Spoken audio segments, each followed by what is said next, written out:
Welcome back to Project Seawolf. We're back on the boat. It's a little bit later than when I usually start working on the boat. I climbed up the boat earlier and I noticed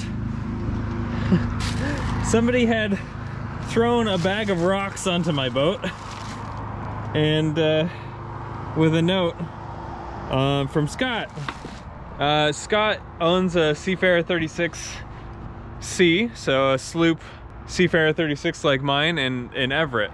I guess he lost his phone and he wanted to let me know that he lost his phone and to give me his number again. Well, it's the next day. Didn't get a whole lot done, just kind of got some of the surfaces prepped for this wall. And so that will be fiberglassed on in a little bit. I just met up with one of the previous owners who owned the boat from 2007 to 2018. And very, very interesting guy, very cool. He gave me a bag of potatoes and told me a lot about what he did on the boat, and we had a great time talking on the SETI. Got his blessing for what I'm doing with the boat too. Some interesting things that I learned from the previous owner is that this used to be a chimney for a wood stove that was here, and yeah, the oven stove went up into here, but I'm going to replace this with a fan, so when I'm cooking it'll go out through the fan, and also this will, if there's no electricity, I'll be able to open that. Another thing that I learned was that this boom furling system replaced a mast furling system, so there was kind of like a wire that went up the back of the mast and a furling system behind that. I think they're pretty standard, but if you don't know what I'm talking about, just imagine like a head furling system but on the main sail, so it would come out like that along the boom. That broke in a storm, so he went with this because there was a representative that had made this for a Cal 41 or something like that, and this was too big for that boat. It ended up hitting the backstay, so he was able to buy this for very cheap, and it came with a new sail that's probably worth as much as what he paid for, so it actually worked out quite well. And he was also a big advocate for the club-footed jib. So this track up here is for the club-footed jib and self-tending sail. So basically out just driving your car, you don't have to work the sheets much. He did say that it was difficult to get the Genoa around the sole and stay. So the sole and stay connects up here, the main forward stay would connect there. So yeah, getting the Genoa across here would be quite difficult, and he did have a hard time with that. I don't know how I would manage that other than bringing the sole and stay farther back. That might be a good idea, to put the sole and stay directly through the front part of the hull, so that I think the weights work out quite well that way. Maybe I could do it in a way that it doesn't rely on the bowsprit, so if I lost the bowsprit and thus the forestay, that I wouldn't lose the mast. So that might be an interesting modification. He also said when he bought the boat, it was all this color. So this wood was everything that's white. So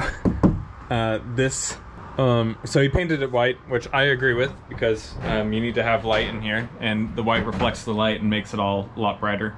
He never got around to making proper drains for these, so that's a modification I'm gonna have to do, because you can see where the water sits on it, on the lines, and the gaskets leak eventually. Oh, yeah, he put this panel in here. This didn't used to have like a panel, but he made this to cover up, or to repair a crack that was here. So there was a crack here in the floor, which makes sense because there's not a lot of support down there other than the old holding tank that was in there. He also said that the bulges on the outside of the boat from where the chain plates were might be from the size of the chain plates and how they laid the hull. Might have just overlaid the thickness of the chain plates. Not sure about that, but it could be from that. Although on other Seafarer 36s I don't see bulges there, so I think it is from either stress on the rig or the rust expanding between the two.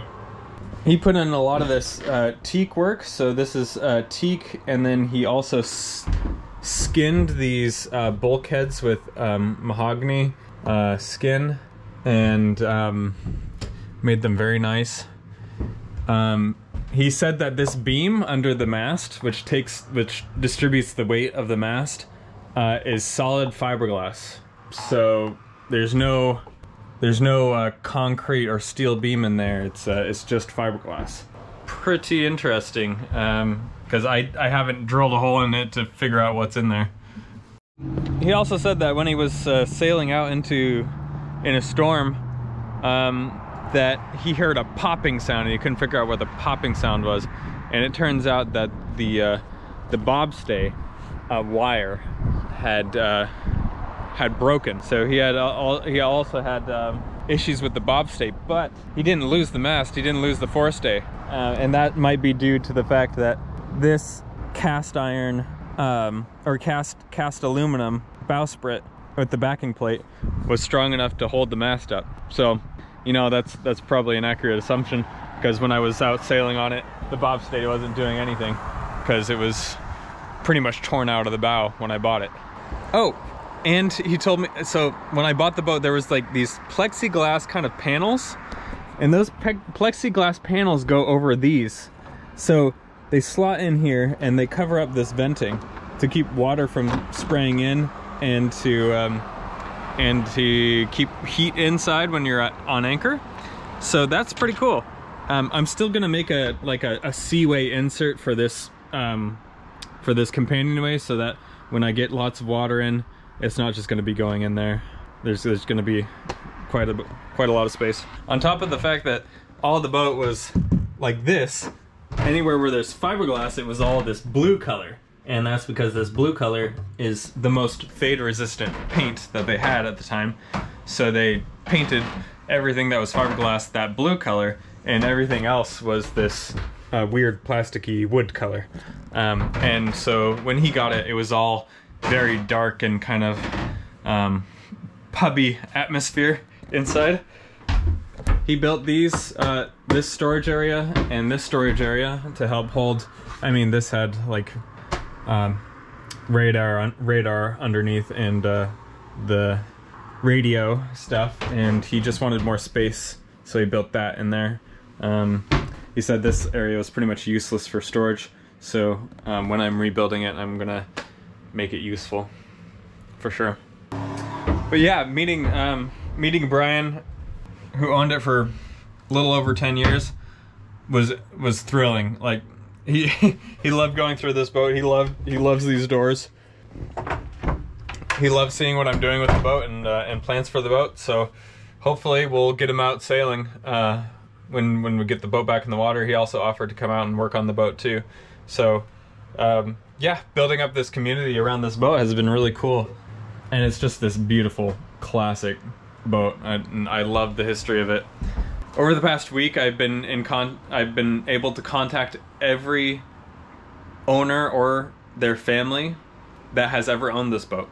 So I have the full history of this boat now, and that'll be coming in an upcoming episode, probably around the holidays, where I'll be going through the entire history of this boat, all the owners, how I met their family, and hopefully if they send me pictures, some pictures of this boat through the years, and that'll be phenomenal. I can't wait to show you guys. But in the meantime, I'm gonna keep working on the boat and getting stuff done, and yeah, working towards getting her back in the water.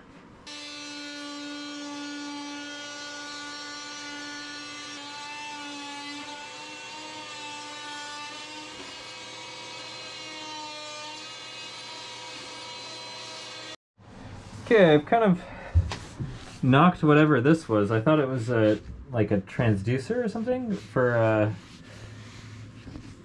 a depth sounder, but I've gotten all the way down to the fiberglass and nothing. I think it was maybe just a pedestal for something. Not sure. Yeah, there's a bunch of sealant here that I can't really put fiberglass on, so the wall would go here. So I gotta clean that up. And I also cleaned up around this. There was some 5200 left. And then I noticed this is kind of janky. So let's see if I can get that off.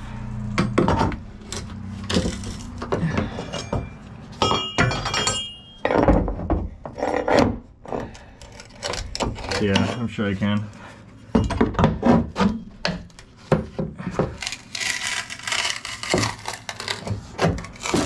Of course, that has a bunch of stuff behind it. I'm gonna sand that back. But, I mean, all this tabbing down here in this keystone area is gonna go.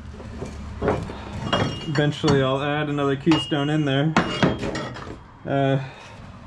Not sure exactly how, but or how it's going to be constructed yet, but it might be another Divini foam with a few layers of roving, just to add some strength to this kind of keystone shaped area. But there's going to have to also be a lot of drainage down here.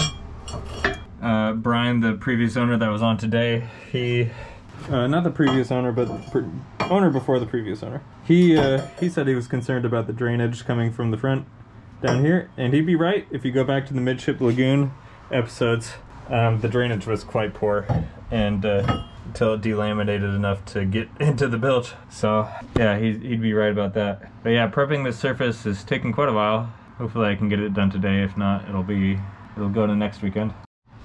Okay, so I've cleaned up this seam a little bit, but yeah, I'm gonna have to come back next weekend and put in the new panel. This is all sanded smooth, or sanded generally. There's some like silicone stuck in here. I can't get it out with acetone or alcohol or scraped, but the wall should be here. That means the tabbing's there, so wherever the when the wall is in, I'm gonna look, and then I'm gonna sand along anywhere where the fiberglass is gonna connect. Here I noticed this delaminated seam. I'm gonna have to come back and sand that and put some new fiberglass against there. That shouldn't be too bad. But yeah, just generally trying to clean up this area and make it so the fiberglass is gonna stick. I also ended up cleaning up a little bit in here. It is blackened in here from I don't know what. I asked asked Brian today about it, and he doesn't know where all that residue came from.